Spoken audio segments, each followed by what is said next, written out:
شروع کرتے ہیں اللہ تعالیٰ کے بابرکت نام سے جو بڑا مہربان نہایت رحم کرنے والا ہے۔ لاکھوں کروڑوں درود و سلام نبی اقدس حضرت محمد صلی اللہ علیہ وسلم کی ذات اور ان کی آل پر۔ ناظرین، آج سے انشاءاللہ ہم سورۃ یونس شروع کر رہے ہیں ترجمہ کے ساتھ، تو ہم آپ کو اس کا مختصر تعارف کراتے چلیں۔ یہ سورۃ مکہ مکرمہ میں نازل ہوئی تھی، البتہ بعض مفسرین نے اس کو 3 آیتوں، آیت نمبر 40 اور 94 اور 95 کے بارے میں یہ خیال ظاہر کیا ہے کہ وہ مدینہ منورہ میں نازل ہوئی تھی، لیکن اس کا کوئی یقینی ثبوت موجود نہیں ہے۔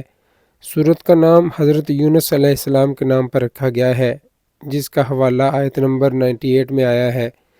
مکہ مکرمہ میں سب سے اہم مسئلہ اسلام کے بنیادی قاعد کو ثابت کرنا تھا، اس لیے اکثر مکی صورتوں میں بنیادی زور توحید اور رسالت اور آخرت کے مضامین پر دیا گیا ہے۔ اس صورت کے مرکزی موضوعات بھی یہی ہیں۔ اس کے ساتھ اسلام پر مشرکین عرب کے اعتراضات کے جواب دیے گئے ہیں اور ان کے غلط طرز عمل کی مزاحمت کی گئی ہے، اور انہیں تنبیہ کی گئی ہے کہ اگر انہوں نے اپنی ضد جاری رکھی، دنیا اور آخرت دونوں میں ان پر اللہ کی طرف سے عذاب آ سکتا ہے۔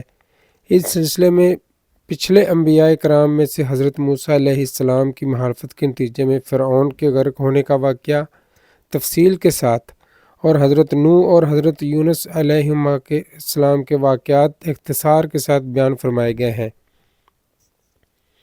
ان میں کافروں کے لیے تو یہ کہ انہوں نے پیغمبر کی مخالفت میں جو رویہ اختیار کیا ہوا ہے، اس کے نتیجے میں ان کا انجام ایسا ہی ہو سکتا ہے، اور آخرت حضرت صلی اللہ علیہ وسلم اور مسلمانوں کے لیے یہ تسلی کا سامان بھی ہے کہ ان کی ساری مخالفتوں کے باوجود آخری انجام انشاءاللہ انہی کے حق میں ہوگا۔